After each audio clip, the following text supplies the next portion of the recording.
Gajah hamil terbunuh di Malappuram, Kerala, India setelah ia memakan sebuah nanas yang berisi petasan yang dipasang oleh warga lokal pekan lalu. Gajah ini mengalami kesakitan yang teramat sangat hingga ia mati berdiri di sungai. Peristiwa ini dibagikan oleh Mohan Krishnan, petugas hutan di Lambur, di akun Facebooknya. Diketahui dari India Today, gajah tersebut telah berkeliling di area desa demi mencari makanan. Beberapa warga memberinya nanas yang telah disembunyikan petasan. Itu adalah taktik yang biasa dilakukan untuk mengusir babi hutan liar. Saat gajah memakan nanas itu, petasan meledak di mulutnya, menyebabkannya mengalami rasa sakit parah.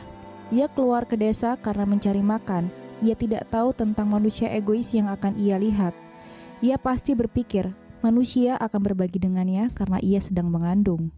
Ia percaya dengan semua orang. Ketika nanas yang ia makan meledak, ia pasti terkejut dan tidak memikirkan dirinya sendiri. Namun anaknya akan ia lahirkan dalam 18 atau 20 bulan ke depan. Tulis petugas hutan dalam unggahannya di Facebook. Karena luka pada mulutnya, gajah itu berkeliling di sekitar desa karena lapar, tapi tidak bisa makan apapun. Dalam penderitaan, gajah itu tidak melukai satupun warga desa ataupun merusak rumah. Demi meringankan rasa sakitnya, ia pergi dan berdiri di sungai Veliar selama berhari-hari.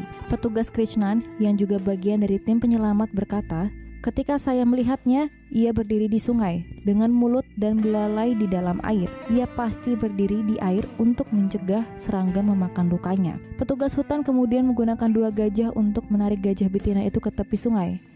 Namun sebelum penyelamatan itu selesai, gajah itu mati sambil berdiri pada 27 Mei lalu. Krishnan bercerita bahwa perpisahan dengannya menjadi lebih menyakitkan. Semua orang terkejut. Gajah-gajah penangkaran sangat cepat menyadari apa yang terjadi. Mereka meneteskan air mata. Saya merasa sungai mulai mendidih dengan air mata itu. Sebuah protes dari sungai terhadap umat manusia yang egois. Petugas baru menyadari bahwa gajah itu sedang hamil ketika dilakukan pemeriksaan postmortem. Departemen Hutan akhirnya sudah melakukan pemakaman untuk gajah malang itu. Mengakhiri ceritanya, Krishnan berkata, "Kami mengkremasi ia di sana. Bahkan ketika api menelan tubuhnya, saya berdoa kepada ibu di dalam dirinya.